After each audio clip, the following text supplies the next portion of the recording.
شہر نبی تیری گلیوں کا۔ میرے آقا تاجدار کائنات صلی اللہ علیہ وسلم کا ایک فرمان سماعت فرمائے کہ حضور صلی اللہ علیہ وسلم ارشاد فرماتے ہیں کہ جو شخص مجھ پر درود پڑھنا بھول گیا، جو شخص مجھ پر درود پڑھنا، اس کو یاد ہی نہیں ہے کہ پھر حضور صلی اللہ علیہ وسلم پر درود پڑھنا چاہیے، نام آ رہا ہے سرکار علیہ السلام کا اور وہ درود پاک بھول جا رہا ہے، اس کو یاد ہی نہیں ہے کہ درود پڑھنا چاہیے،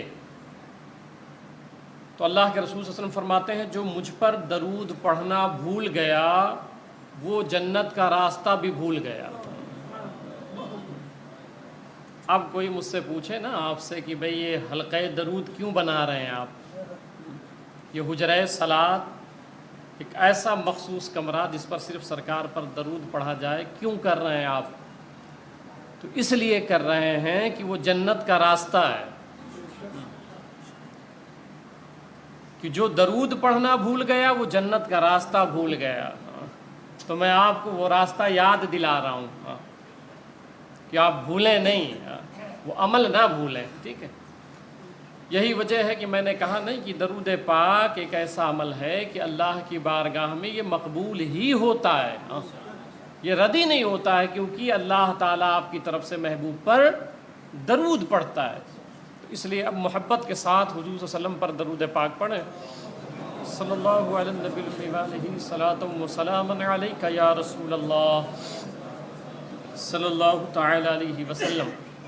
بار بار میں یہ اکثر سمجھاتا ہوں کہ جب سرکار پہ درود پڑھیں، آپ قلبی حالت اپنی دیکھنا کہ جب آپ درود پڑھیں تو کیا آپ کی توجہ گنبد خضرا کی طرف رہتی ہے یا رسمن رہتا ہے؟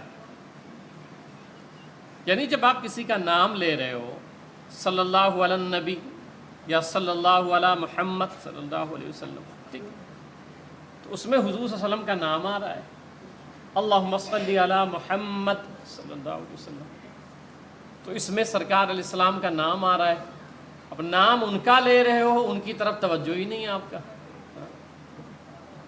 میں نے کہا کل تصوف دل کی حالت کا نام ہے، دل کی کیفیت، یہ تو آج جو جس دور سے ہم گزر رہے ہیں تو وہ کالا پیلا اور یہ سب جو پہنے وہ صوفی ہو گیا، یہ ہماری اور آپ کی سوچ ہے۔ تصوف یہ ہے کہ جس کا قلبی حالت اللہ سے جڑ جائے، جو ما سوا اللہ سب سے کٹ جائے اور سب سے کٹ کر کے فقط اپنے مولا کا بن جائے، وہ صوفی ہوتا ہے۔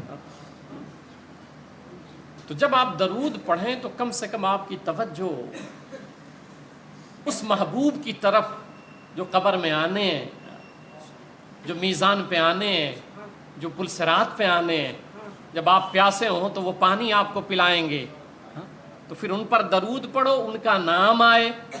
میں نے مثال دیا تھا کہ اگر کوئی مجھے کہے کہ اے اجمل،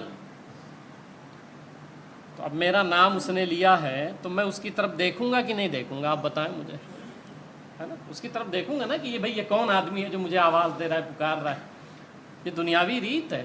میں نے کسی کو آواز دیا، اے قاری صاحب قبلہ، قاری رضوان صاحب قبلہ، تو یہ میری طرف توجہ کریں گے کہ ہاں امام صاحب کیا بات ہے، تو جس کا نام لو وہ آپ کی طرف متوجہ ہوتا ہے۔ تو درود میں آپ سرکار کا نام لیتے ہو تو کیا سرکار کی گنبد خضرا سے آپ کی طرف توجہ نہیں ہوتی؟ جب آپ نام لیے تو توجہ ہو گئی نا، اور جب توجہ ہو گئی تو آپ کی توجہ کہیں اور ہے، تو پھر کیسے توجہ ملیں گے؟ تو آپ اپنے توجہ کو ٹھیک کریں، اور جب سرکار پہ درود پڑھیں تو اس یقین کے ساتھ کہ حضور سن رہے ہیں، حضور صلی اللہ علیہ وسلم سن رہے ہیں۔ سرکار فرماتے ہیں نا انی اسمع الصلاۃ اہل محبتی وعارفہم، کہتے ہیں کہ جو محبت سے درود پڑھتا ہے نا میری طرف توجہ کر کے، تو فرماتے ہیں میں خود ہی سنتا ہوں۔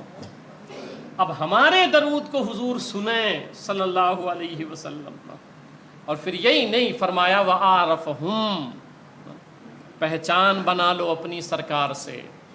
فرماتے ہیں وہ جس نے محبت سے پڑھا تو پھر میں نے سن لیا، اور پھر سنا ہی نہیں، فرماتے ہیں وہ سارے چہرے میں پہچانتا ہوں،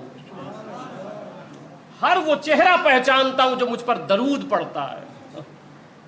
تو اس لیے اپنی زندگی میں اس کو شامل کریں، ہمیشہ اٹھتے بیٹھتے درود پاک پڑھیں. اور اللہ کا شکر ہے کہ کام ماشاءاللہ بڑی تیزی کے ساتھ چل رہا ہے، اور آپ حضرات کی محبتیں ہیں، اور یہ پورے اہل مہاڈا ہم سب مل کے کر رہے ہیں، ہے نا.